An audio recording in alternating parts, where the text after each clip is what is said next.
Hey everyone, welcome to this Uncommon Journey. So today we're going to be talking about a way to get your child out of diapers. Your special needs child with toilet training is probably one of the biggest challenges that we face, I think, for any child. Potty training is a big endeavor. For our kids, I feel as though it's even more involved, takes a lot longer, needs to sometimes start at a much later age. So there's a lot of complicating factors around this all. So I wanted to share with you what I thought is a really great technique that just might help you get your child out of diapers for good.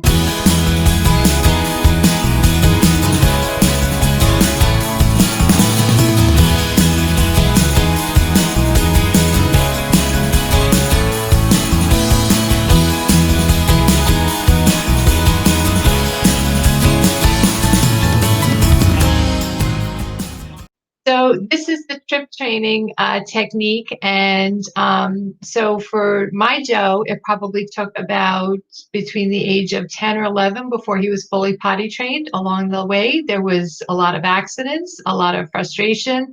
Even after him getting really what I considered fully trained, it still did take a while for me to get comfortable with not having wipes at hand all the time or in my car or change of clothing in the car, things like that. So this was really kind of the approach that we did end up taking, though I didn't know it was called this at the time, or I didn't know if it was structured this way.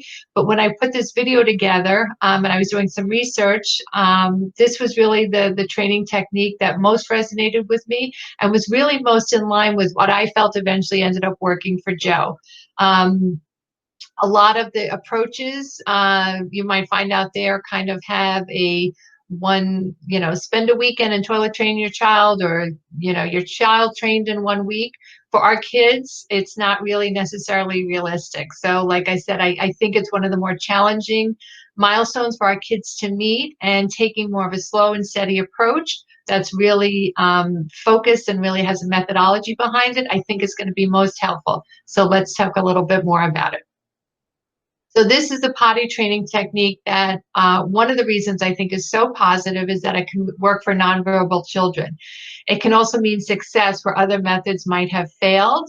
And it's particularly helpful when training older children as well. So not only potty trains the child, but the good point about it as well is that it's also training or rather limiting the frustration of parents and teachers and caregivers, because it's really focusing on a good, broad, elongated view, and making sure that certain baseline milestones are already met and some skills are already met as well. So it becomes really helpful. So the benefits of trip training, which is what this technique is called, is that it's focusing on building and strengthening really key skills that your child is going to need to actually master toileting in the potty. But you're doing it while your child is still in pull-up. So that's taking away some of the frustration of having a lot of cleanups and a lot of mess and a lot of frustration for your child and for the family. As I mentioned, this is really taking a long view. It's a slow and steady approach to training, which I think for our kids from a methodology standpoint is really a lot more helpful. They need more time, more reinforcements to kind of build certain skills and to build certain baseline helpful things that are going to get them where they need to be, and taking that longer view approach and is really just more helpful in the long run. And this I like because it's really a more individualized strategy. And with that, it helps for the child to really meet them where they are with regard to age, with regard to what's important to them for a reward system, and with regard to where their abilities are as well. The actual trip training technique utilizes the family and the child's routine, and this is going to be important, and I'll explain a little bit more about this as we go through the process. It also integrates a lot of funner things for the kids, like play elements like books and stuffed animals and even acting, and that's explained even more specifically in the video, so you might want to take a look at that, as I mentioned afterwards. It also has a high level reward system, which and a lot of times for our kids, that's really key in helping them move towards certain milestones, right? It's in a lot of our therapies and in a lot of our educational programs for our kids, working with the reward system is a lot of times is very helpful. So before you actually begin, I think the best means to approach this is looking at it as a really as a big project that the family that your child is undertaking. And with that, you really want to kind of do some pre-assessment. And what I mean by that is you're beginning to monitor how long food and drinks take to process for your child. So, for example, if they're having their milk in the morning, how long after that is the diaper becoming wet? And again, this could be based on age because as they're a little bit older, their body's a little bit more developed, their systems are a little bit more developed. So with that, they might be able to hold things a little bit longer. So that's why it's really important to almost have an overall good assessment how long things are processing for your child. So you really want to watch fluid intake and then the timing on the wet diaper, and also how long food is taking to process. And I think what you should be mindful of is beginning to now make sure that you're having more scheduled meal time. I think if there's an erratic schedule with regard to when meals are having, it's going to be difficult to pinpoint then when your child's bowel movements might or could be coming. You might have an indication that, oh, it's going to take 12 hours, but then that 12-hour period is going to shift or change during the course of the day, and it's going to be difficult then to kind of build into a routine when your child should be sitting on the toilet to help them get through the training process.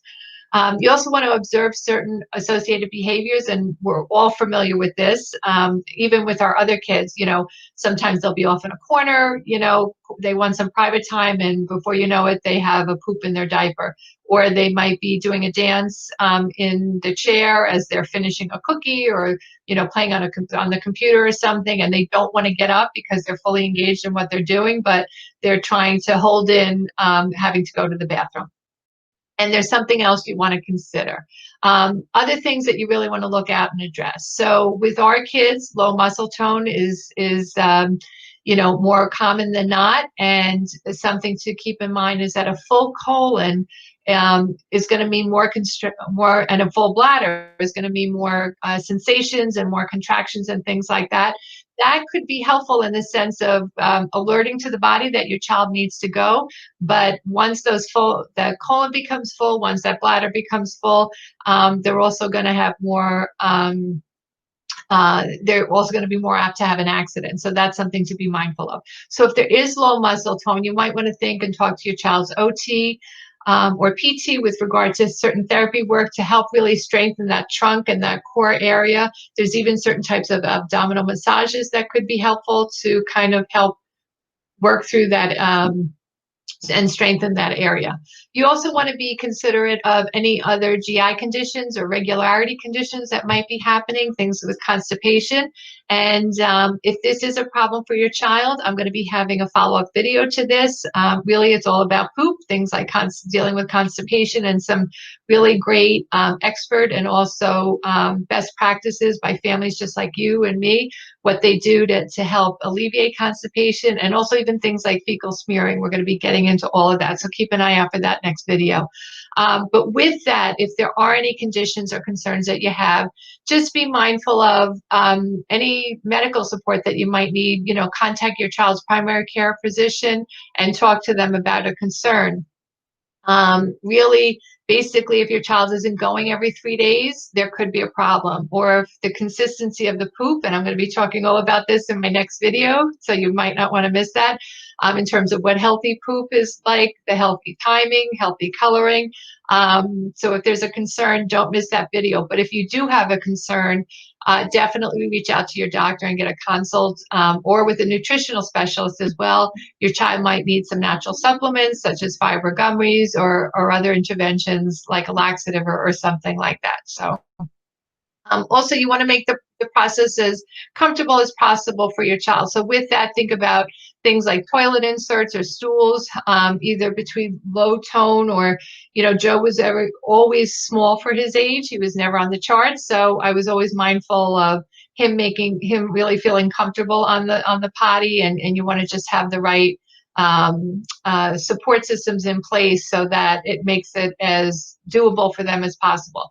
A lot of our kids also have communication challenges. So we're going to talk a little bit about homemade books and songs and videos. Again, there's more information on that in the fuller length video on trip training, and you can see again that attachment below.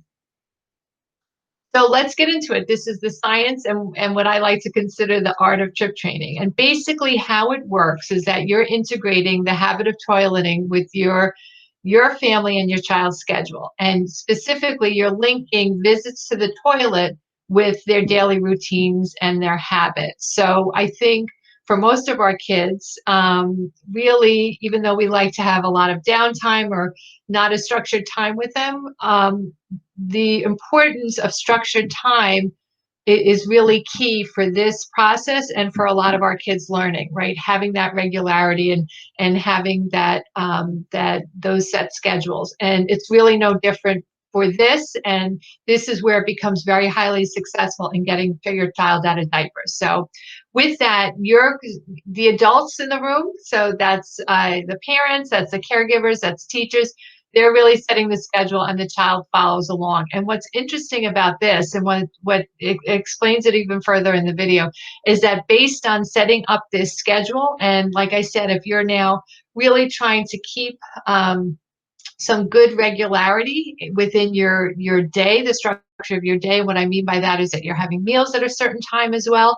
With that, the body and the elimination process really falls into schedule with this, and it becomes almost a natural progression. So that's what makes this so much more workable for our kids and so much easier for our kids, as though you're almost training the body to eliminate based on all of this scheduling. So. And with that, it's also going to use simple instructions through words and pictures, and you're just basically going to be narrating the steps so that your child is kind of fully aware of what they need to do, and they kind of take a little bit more ownership of the process and gain a little bit more independence with it as well. So let's talk about setting a schedule. Here's a bit of a diagram. So basically at wake up time, your child will get up and sit on the potty. And I get it, those morning hours are chaotic, especially if you have other kids in the household. You're trying to get everyone out the door. You're trying to get yourself out the door if you work outside of the house. There's other commitments, other things going on. There's dogs, it's pets, I get it. But really you need to anchor very specific times and specific events during the course of your child's day with trips to the toilet. So that's the first tip here, that you're going to anchor schedule to clear and predictable events, right? So wake up, your child goes to the potty. Then at school, after snack time, they're having a trip to the toilet. After lunch and before recess might be another trip. And then as soon as they get home from school or their program, they go right to the potty. And then before bedtime, bath or shower, perhaps you might be bathing your other child in the tub, and you have your special needs child on the potty with their iPad or something, and they're working to have a bowel movement, right? Or they're working to go to the potty. So these are very specific times during the day. It's going to happen every day this way. And some other tips you want to keep in mind is that really you want to factor in a high reward after each successful trip. This is a big process for kids. It's a big process for the family as a whole, but it's a big milestone for them to meet. So you really want to anchor the reward system, kind of a high level reward system for them, even just sitting on the potty. So think about that. What's important to your kid? Other things is you want to share the schedule with caregivers and teachers so everyone's in alignment. So this is happening day after day, whether it be at home or whether they're at school. And when you're partnering with your child's school or program, you want to build and use consistent process and language. So everyone's talking the same talk and everyone's kind of working through the same process. So there's a lot of consistency for your child. And as I mentioned earlier, this is really a hard skill. It involves a whole array of other skills: sensory, motor, physical skills, cognitive communication. So it's really important to just, for everyone involved, to just be patient and mindful of working through the process. So with that, you want to outline the steps. So you want to make it as simple as possible. They want to go to the bathroom. The expectation is they're pulling down their pants, they're sitting, they're going to pee or poop, they're wiping, they're flushing, they're pulling up their pants, and they're washing their hands. And with that, this is where the video gets into it a little bit further. Makes recommendations of your child, working with your child to kind of put their own book together, or in some cases, the family worked together to put a video about, now they're walking to the potty. This is where the sink is. This is where the toilet is. This is where you get the toilet paper. So whatever works for your child, so that they might have a little bit of ownership, and that these steps and these ideas are really kind of drilled down for them, whatever is helpful. And like I said, there's more information on that in the video as well. So this is helpful for verbal children, but also if your child is more of a visual learner, or for non-verbal children, this might be helpful. This is a visualization of the steps, and you can put this in the toilet at home, and you can also put it in the toilet at school.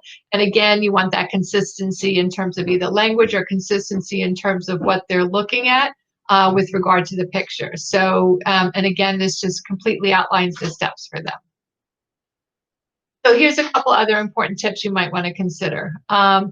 Don't begin training during disruptive period of time, such as a new baby, or a house move, or the start of a school year, or the start of like a brand new school, which could be anything that's going to kind of heighten your child's level of anxiety during this period of time, while also trying to really to begin this really more difficult skill.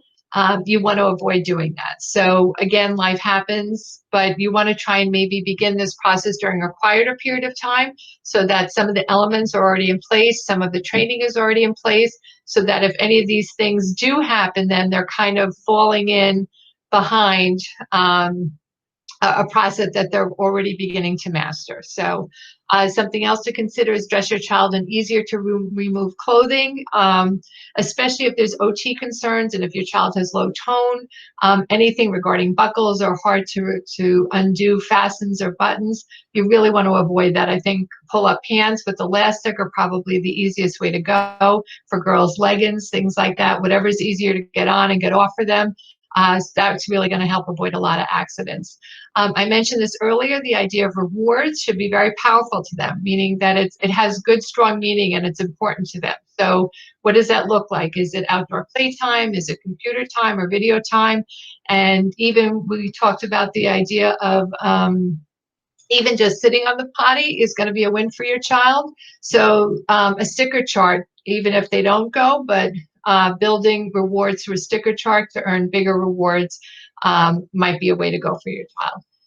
The other thing the video mentioned, which I thought was a really smart idea, is you want to avoid interrupting a favorite activity. For example, outdoor play or computer time for a bathroom break. So that's why the schedule is so important, and that's why keeping with the scheduled events during the day are so important, because you don't want to avoid, you don't want to miss a scheduled trip and then have your child outside, or have them playing in the middle of their favorite video game, and then you have to pull them back in, because they're going to kind of end up resenting the process, and that's just not going to be helpful in terms of moving things along with them. So a couple more important tips. This is going to happen. Accidents will happen. So you just want to help your child stay focused and get to the bathroom as quickly as possible. Like I said, I know with Joe, this was done over really a multi-year process, and you think you're done, and then you're not done, and you're in a family pool, and then there's an accident in the pool, or you're at a swim club, and all of a sudden, then he's having an accident right in the middle of an open area, right? So I would just say continue to carry the wipes with you, continue to carry the change of clothes with you. And the important piece is not heightening the level of your response to it too much, right? So again, accidents are just going to happen. So any amount consider that gets into the toilet is going to be a win for your child. And if you could show your child's poop going from the pull-up right into the toilet, that this is kind of a visual for them and a learning for them that with the process of elimination that it's not ultimately supposed to go into their underwear or their pull-up, but it is supposed to be going into their toilet. And as I mentioned earlier, even rewards for sitting is a positive way to go. So what's our role with this? So we're our kids' biggest champions, our quarterbacks, trainers, therapists. We kind of cover it all. So this is a big one. This is a big milestone for them. So it's also can be very disruptive, very overwhelming for the family. So going into it, really maintaining a very positive attitude is going to be important. And with that, almost an easy matter of fact attitude. I mentioned this earlier, you don't want to heighten your response to accidents. These are something that's going to happen. And you just want to instead focus on your child getting to the toilet and just moving on then to the next event. So with that, just limit the attention on the performance overall and maybe instead focus on the win of just your child sitting on the toilet, the win of the trip, and then giving them the celebration of the reward. So finally, a lot of this is based on the expert advice that you'll see in the video below. But with that, there's a lot of great information on the Facebook pages, and I did want to share that with you as well. These are those parent-approved tips and recommendations. This I wasn't aware of, but I think it could work for some families. For boys, they mentioned about trying Cheerios in the potty for aim and fun.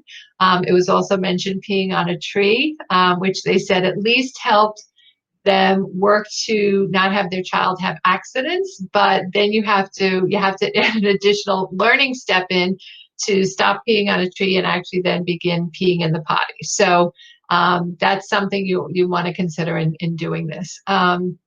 A lot of families talked about the use of iPad or gaming system only when they were on the potty. This is usually for most kids a high level reward.